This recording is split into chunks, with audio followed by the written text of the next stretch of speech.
Bangladesh cricket ভক্তদের জন্য এবার আসতে যাচ্ছে দারুণ এক সুখবর। দীর্ঘদিনের প্রচেষ্টায় সফল হতে যাচ্ছে বিসিবি। 2027 ওডিআই বিশ্বকাপের আগে বড় সুযোগ পাচ্ছে শান্ত লিটনরা। অস্ট্রেলিয়ার বিপক্ষে সিরিজের পরপরই আসছে নতুন সংবাদ। ঘরের মাঠে আরও এক ইতিহাস লেখার হাতছানি দিচ্ছে লাল সবুজ প্রতিনিধিরা। বাংলাদেশ ক্রিকেট ভক্তদের জন্য আসতে যাওয়া সেই সুখবর নিয়ে বাকিটা জানবো রিপোর্টে। আগামী বছর মাঠে গড়াবে ওয়ানডে বিশ্বকাপ। 2023 সালের বিশ্বকাপে কাঙ্ক্ষিত সাফল্য অর্জন করতে না পারলেও এবারের টুর্নামেন্ট নিয়ে টাইগার ভক্তদের প্রত্যাশার মাত্রাটা আকাশচুম্বী। সেই অনুযায়ী প্রস্তুতি নিতে শুরু করেছে লাল সবুজ প্রতিনিধিরা। সম্প্রতি বেশ কিছু বড় দলের বিপক্ষে সিরিজ খেলেছে টিম টাইগার্স। অস্ট্রেলিয়ার বিপক্ষে দীর্ঘ 15 বছর পর ওডিআই সিরিজের আয়োজন করেছে এবং সেখানে বেশ দাপট দেখিয়েই জিতেছে। এছাড়া সামনে দক্ষিণ আফ্রিকার সাথেও তাদের মাঠে গিয়ে ম্যাচ খেলার কথা রয়েছে শান্ত মুস্তাফিজদের। তবে এর মাঝে টাইগার ক্রিকেট ভক্তদের নজর ছিল আরো একটি দিকে। সেখান থেকে এবার এলো দারুণ এক সুখবর। 2027 বিশ্বকাপের আগে দারুণ এক সুযোগ পেতে চলেছে টিম টাইগার্স। সম্প্রতি জিম্বাবুয়ের বিপক্ষে তাদের মাটিতে গিয়ে সিরিজ হারলেও ঘরের মাঠে শেষ 4 হোম ভেন্যুতে সিরিজ জিতে বলা চলে দারুণ সময় পার করছে লাল সবুজের প্রতিনিধিরা। এর মাঝে ম্যান ইন ব্লুদের সাথে সিরিজটি নিয়ে বেশ দোলাচলের মাঝে ছিল সকলে।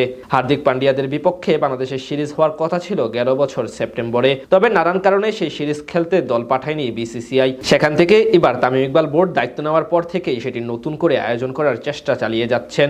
ঘরের মাঠে ম্যান ইন ব্লুদের সাথে সিরিজ খেলা নিশ্চিতভাবে বড় ব্যাপার টাইগারদের জন্য। তাছাড়া সম্প্রতি দুই দলের ম্যাচ মানেই বাড়তি উত্তেজনা। এতে করে ভক্তদের জন্য একটি বড় আনন্দের খোরাক তৈরি হয়। সেখান থেকে বিরাট কোহলিদের বিপক্ষে সামনে সিরিজ খেলতে পারলে সেটি হবে বড় সুখবর। জানিয়ে অবশেষে ভক্তদের জন্য মিলেছে আশার বাণী। চলতি বছরই বাংলাদেশের সঙ্গে সিরিজ খেলতে সম্মতি জানিয়েছে বিসিসিআই। মাঝে দুই দেশের ক্রিকেট বোর্ডের মাঝে সম্পর্ক অবনতি হলেও সেটি এখন প্রায় ঠিক হয়ে গেছে। তাই আগামী সেপ্টেম্বরে সিরিজ আয়োজনের কথা মাথায় রেখে পুরোদমে এগিয়ে চলেছে বিসিবি। মঙ্গলবার ঢাকায় সাংবাদিকদের সঙ্গে আলাপকালে যুব ও ক্রীড়ামন্ত্রী আমিনুল হক বলেন, বর্তমান সরকার ক্রীড়া কূটনীতিতে সর্বোচ্চ গুরুত্ব দিচ্ছে। যেহেতু ক্রিকেটে আমাদের একটি শক্তিশালী অবস্থান ও মর্যাদা রয়েছে, সেহেতু বিসিসিআই এর সঙ্গে আমাদের যোগাযোগ অব্যাহত আছে। আমরা তাদের দূতাবাসের সঙ্গে কথা বলেছি এবং আশা করছি সেপ্টেম্বরে তাদের জাতীয় দল বাংলাদেশে আসবে। এদিকে আগামী মাসে শ্রীলঙ্কার বিপক্ষে সিরিজ খেলার কথা রয়েছে ম্যান ইন ব্লুদের। সেখানে পূর্ণাঙ্গ সিরিজ খেলার কথা থাকলেও হুট করে টি-20 ফরম্যাট বাদ দিয়েছে বিসিসিআই। এতে করে বাংলাদেশের বিপক্ষে সিরিজ খেলার সম্ভাবনা আরো বেশি জোরালো হয়েছে।